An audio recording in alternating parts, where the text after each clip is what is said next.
It's true that AI can accelerate misinformation and conspiracy theories because it can generate fake images and videos with the click of a button. But AI can also be part of the solution. And that's the focus of David Rand, a brain and cognitive science professor at MIT and now Cornell. Given that the technology exists, bad actors are going to be using it to do bad things. And so the question of what kind of positive things can we do with it? What are ways to have some net positive impact on society? David and his team harnessed the power of AI chatbots to help debunk conspiracy theories. On this episode of Pioneers of AI, we're digging into how that actually works. We will look at how AI can walk someone through their belief in a conspiracy theory and possibly deprogram their thinking with personalized, fact-based conversation.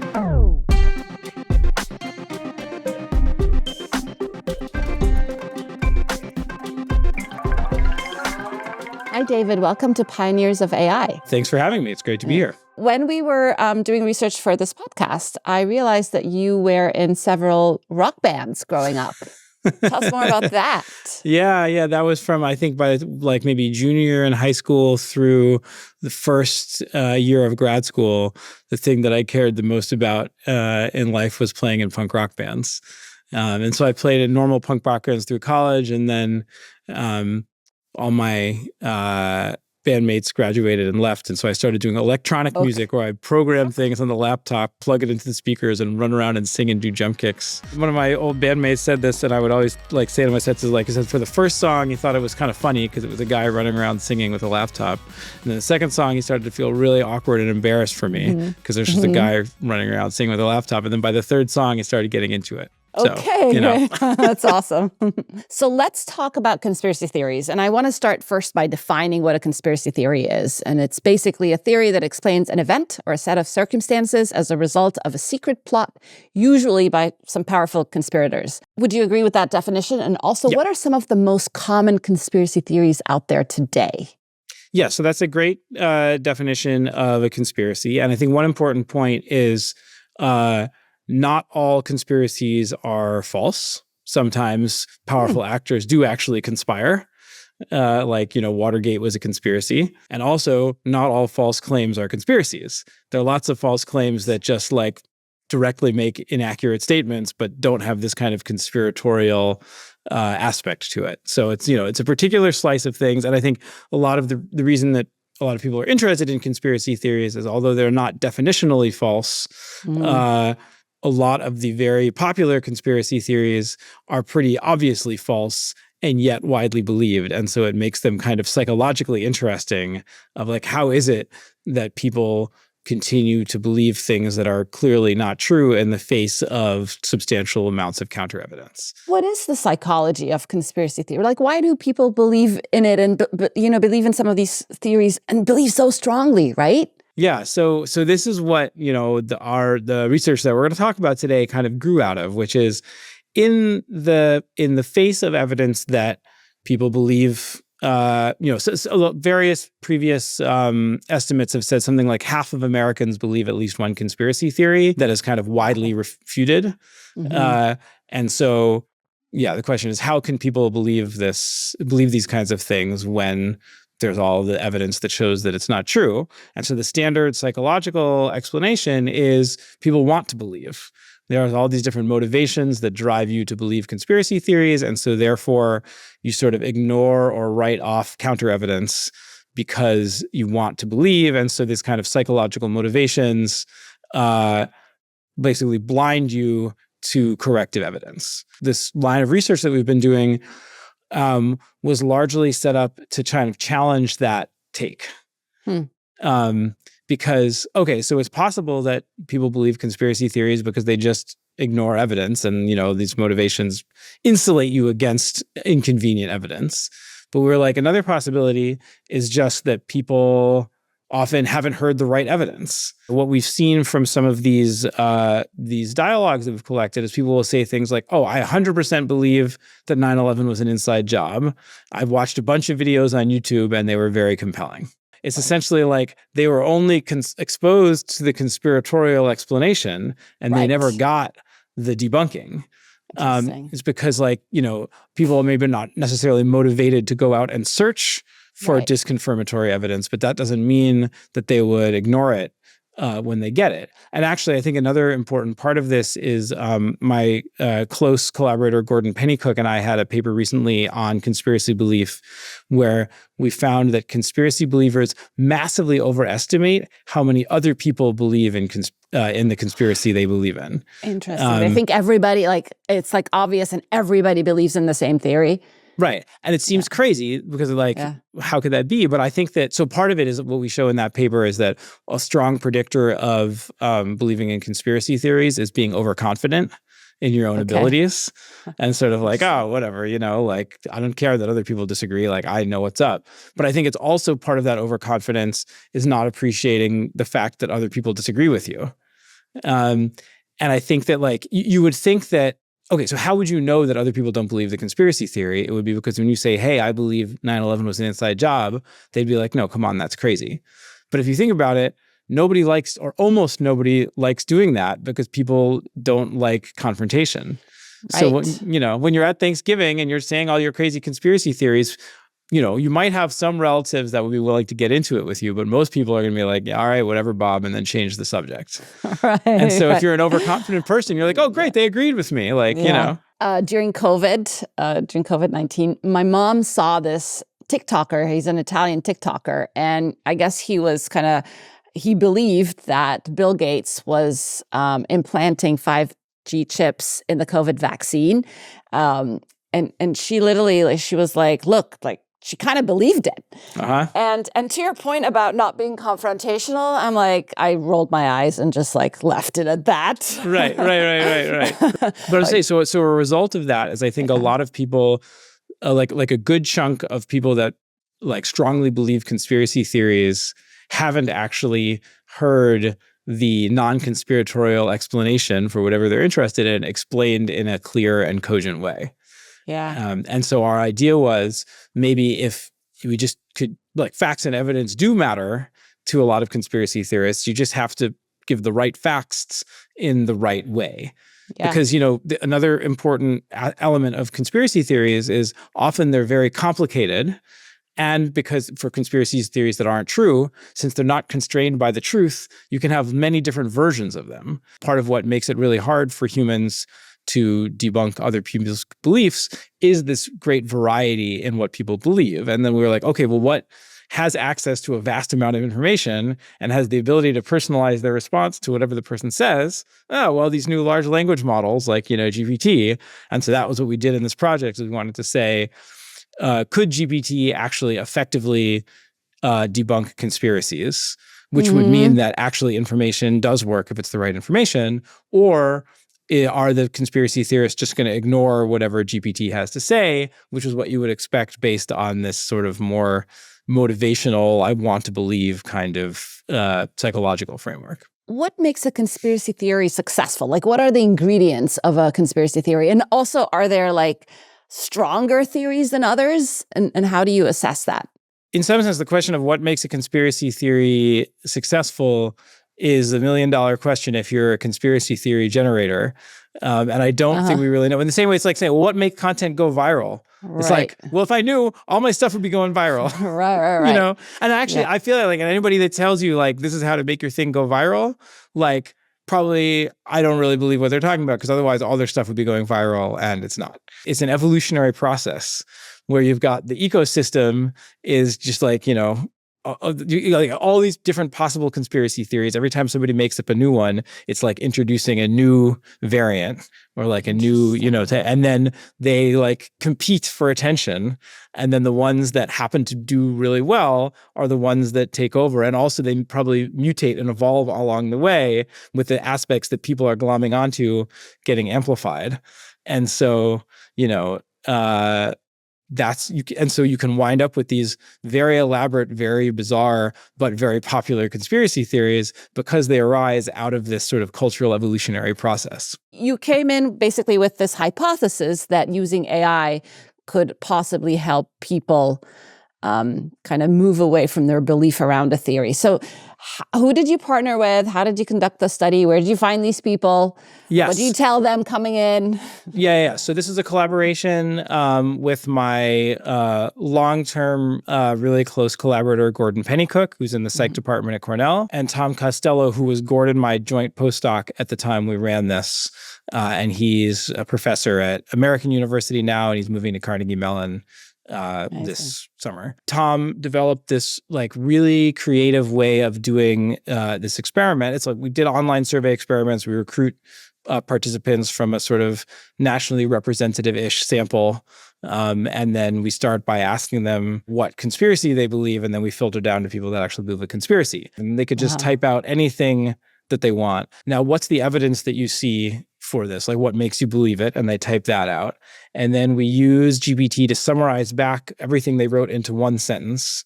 So we have like a running example I'll use here is a 9/11 conspiracist in our data.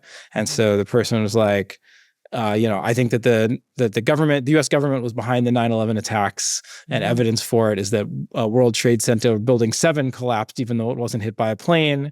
And Bush didn't look at all surprised when he was reading to children and somebody whispered in his ear that 9/11 was happening, and he just like kept reading to the kids. And we say, okay, this is what you said. Now 0 to 100, how much do you believe it? We've got this numerical measure of how much they believe it. And then we say, okay, now in the next part of the experiment, you're going to have a conversation with advanced AI. And, the goal of the study is to see how humans and AI can have, conversations about, complicated topics. And for the people that are in the treatment, we say, you're going to talk to the AI about one of the things you just answered questions about. Cool. And in the control, we say, you're going to talk to the AI about whether you like dogs versus cats more. Okay. Or like, what you think about the firefighters, or like what your experiences with healthcare have been, whatever, random things that are like not related to conspiracy theories. So we can just control for the effect of having a conversation with an AI in general, but not about the specific thing that we care about. And then we tell the AI in the treatment, you're going to be talking to a conspiracy theory believer. This is the conspiracy they believed. This is how much they believed it, 0 to 100. Your goal is to sort of explain to them why it's not supported by evidence and talk them out of it and try to change their mind to have a less conspiratorial view of the world. Yeah. And I should say that when we were designing this experiment, Tom was like, I've got all these ideas for different prompts for the AI to try, to use, and I want to try all these different ones. And I was like, dude, there's no way this is going to work. Like, just pick something. Just pick just pick something that seems reasonable. Let's just try it. Probably it's going to be a bust and whatever. So just don't sink too much time into it.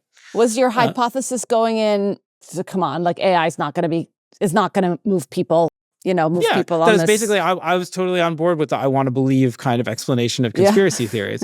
And actually, because I've been working on, misinformation and social media for the last decade, would often get asked by reporters, what can you do to talk people out of conspiracy theories once they've gone down the rabbit hole? And I was always like, basically, it's a lost cause at that point. And so what we really should be focused on is trying to prevent people from starting to believe in conspiracies in the first place. So that was the lens that I brought to this work at the beginning. Yeah. And then they have this back and forth conversation. And so like for our 9/11 conspiracy theorist, the AI says, it always starts out being very polite and sort of affirming in some sense. When it's like, I understand why big issues it's like this would raise lots of questions. And, I understand this, but like, okay, let's look at the evidence. And so it says, okay, it's true that World Trade Center Building 7 collapsed, even though it wasn't hit by a plane. But an NTSB investigation showed that's because it was hit by debris from one of the towers that was hit by the plane. And then it caught on fire and collapsed. And said, it's true that Bush didn't respond when, he was talking to kids and they were told about it.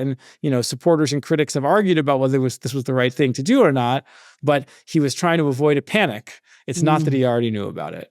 And like, remember, conspiracy theories kind of like are trying to offer easy explanations for things and, remember to engage in critical thinking. Right. And then the person is like, okay, but what about these reports that the towers were brought down by demolitions? And also, I believe jet fuel doesn't burn hot enough to melt steel. Right. So these are like classic 9/11 conspiracy things. Right. And so then the AI is like, yeah, it's true that people have speculated about this kind of thing before, but there's like, lots of evidence that the towers were not brought down by demolitions. The thing that sounded like explosions were successive floors of the tower collapsing one after another, making like booms. And like it takes months to set up a controlled demolition in the basement of a building. There's no way they could have done it without somebody finding out about it. And then the person is like, okay, fine, but then how do we let these, let these men into our country so easily and give them flying lessons? Seems like they really, wasn't much security. Right. And then I was like, yes, it's true that happened, but you have to remember that before 9/11, there were no security procedures in place to be watching for that kind of thing, because they like didn't know that it was an issue. Yeah. And then the person's like, okay, thanks very much. Okay. And so part of what comes out of these kinds of dialogues is that with conspiracy theories in particular, unlike other kinds of false beliefs, there's this conspiratorial explanation, which is some kind of complicated thing. And then in general, the debunking isn't saying, no, the like fact that you are saying is wrong. It's like, yes, that did happen, but here is some just like much simpler, non-conspiratorial explanation. And they go through this 3-round back and forth dialogue with the model. How long is each round? I think on average, the dialogues took something like 6 or 7 minutes. Okay, not hours and hours. Yeah, exactly. Fascinating, yeah. Then we say, okay, now that you've talked to the AI, we're going to return to some of the questions we asked you about beforehand. And we say, remember at the beginning of the study, you said, blah, whatever, the one sentence summary, and be like, how much do you believe it? And so this particular 9/11 conspiracist that started at 100% goes down to 40%. Wow. Amazing. And was that kind of in general what you saw with the other respondents too? Well, it was a particularly good one. Yeah. But when you look on average, we've ran, so like the first study had like 1,000 participants, and then we did a 2,000 person replication. And since then we've run many of these studies, and it always works. And so in it's something usually around about a 20% reduction in belief. That's an amazing finding. It's really powerful. Does it stick? Yeah, that's a key question. So when we ran the original experiment and Tom sent me that plot of the results, my like jaw hit the floor. I was just like, whoa, this is crazy. This is like way more than we expected. And then our immediate question is exactly what you said of like, does this stick? And so 10 days later, we recontacted the people and we were just like, hey, here's this statement. Like, how much do you believe it?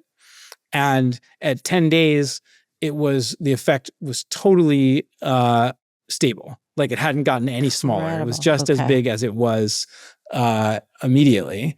And we were like, wow, this is really cool. We start writing up the paper. And then we have the paper basically ready to submit. And then we're like, all right, one more time before we hit the submit button. For good measure, Yeah, let's just recontact them again. So we contacted them that was like 2 months after the original treatment. The effect again was completely stable. It hadn't really decayed at all. Before we move on to the other kind of sorts of like false beliefs, etc., did you experiment with different personalities of the LLM, like one that is more forceful or one that's nicer? Or Yeah, so what we've done in follow-up work is a few things in that vein. The first thing that we did, which is like the most commonly asked question every time we presented this stuff, is people would say, well, what if it was a human? Like, is this something special about just people deferring to AI? And our theory going into the whole thing was that this isn't anything AI specific, that what the power is from the facts and evidence. And it's just that the AI is good at coming up with the facts and evidence. But we couldn't really rule it out because in the original experiment, we asked people beforehand how much they trust AI. And as you might imagine, it worked better for people that trusted AI more.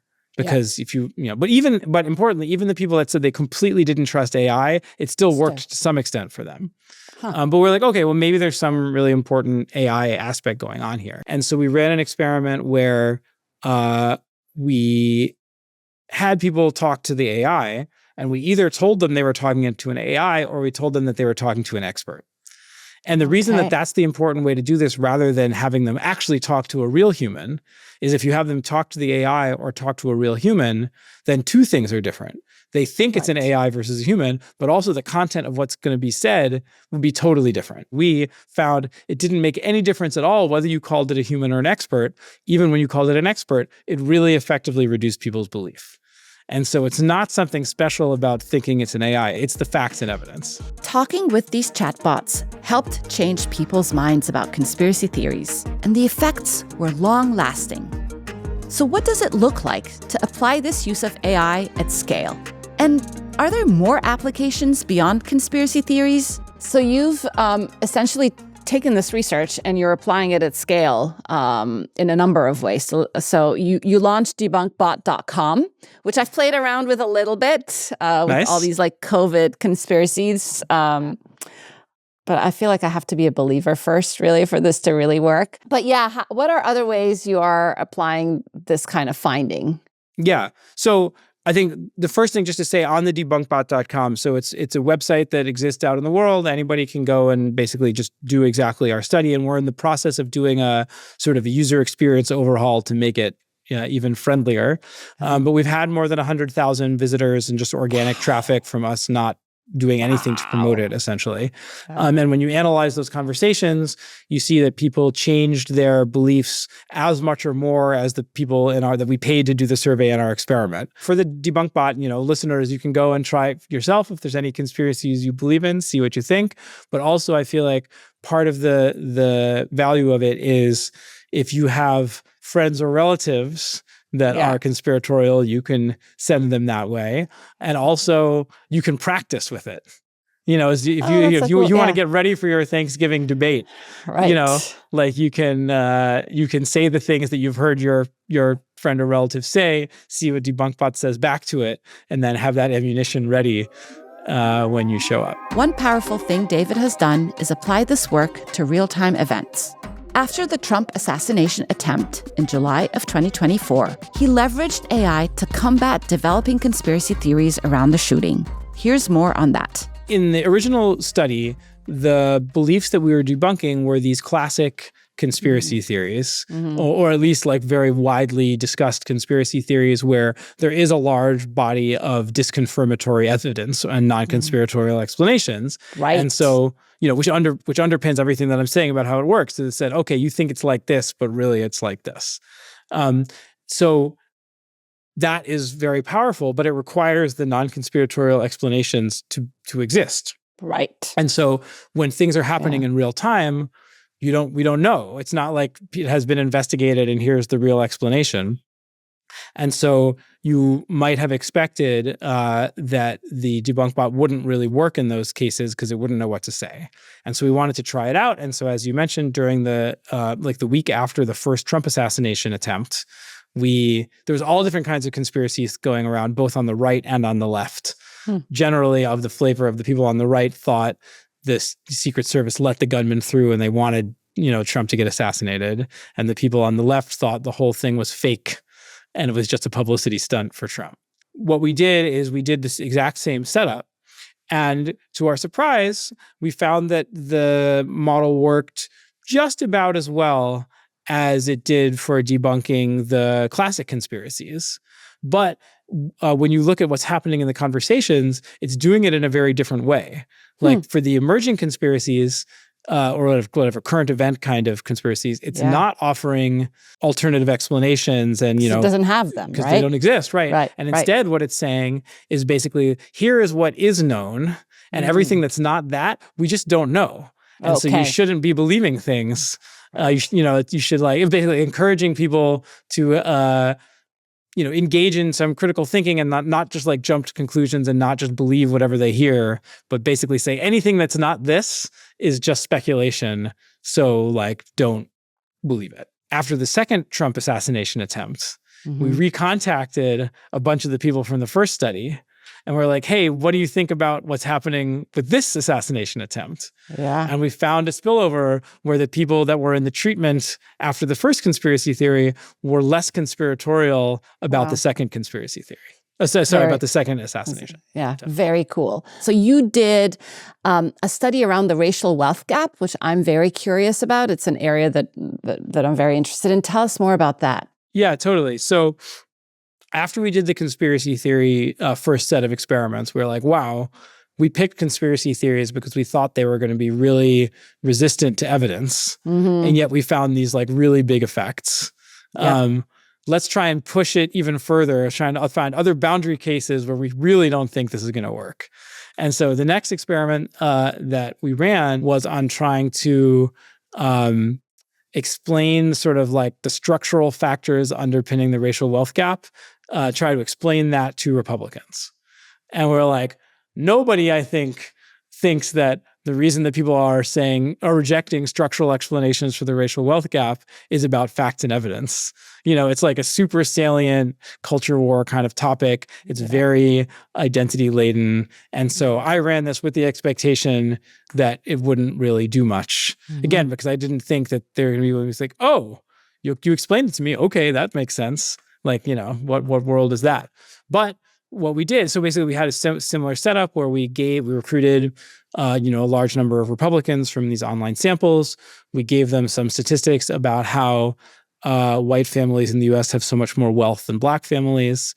And then we were like, 1 to 7, how much do you think this is explained by, and we listed various structural factors. We didn't say the word structural, but things like legacies of slavery and, whatever, versus other options like cultural or genetic deficiencies. Then we said, okay, free text, write out exactly how you explain it. And then they have the conversation with the model. And what we found was sort of as expected, a large fraction of the respondents initially really rejected the structural explanations.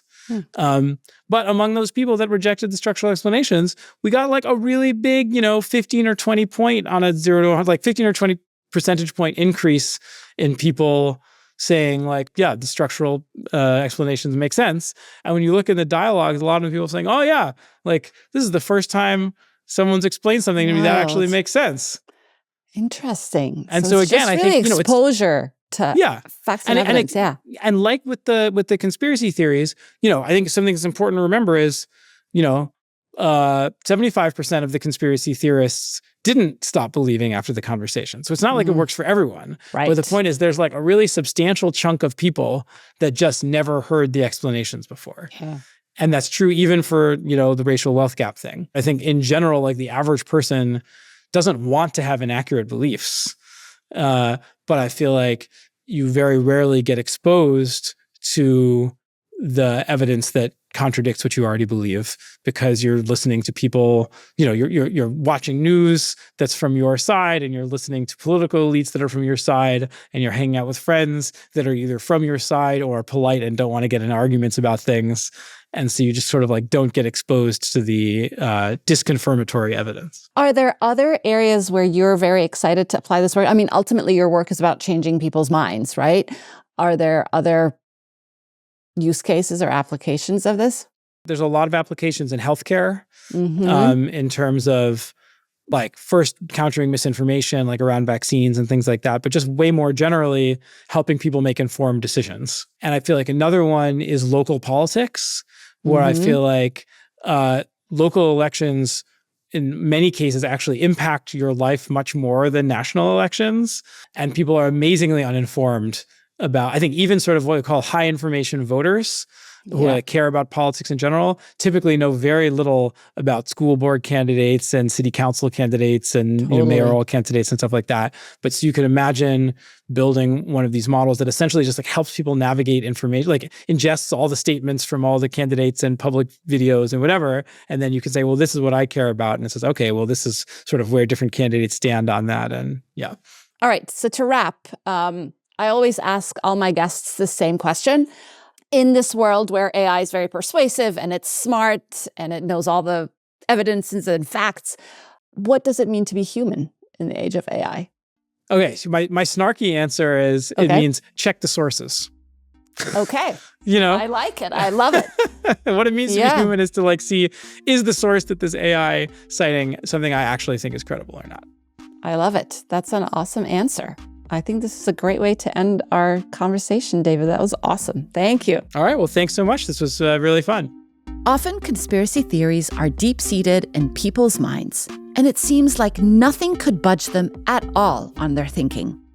But David's research suggests that AI can help with this, that facts do matter. And by walking people through orchestrated dialogues powered by logic and facts, their minds can change. And maybe AI is a great tool for this precisely because it doesn't roll its eyes or get frustrated by someone's beliefs. It just delivers a counter-argument, patiently and methodically. I have an ask of you. If you know someone who's bought into a conspiracy theory, or you yourself believe in something that you're not sure is true, go check out debunkbot.com and report back with your experience. We'd love to feature your response on the show. Leave us a voicemail at 601-633-2424.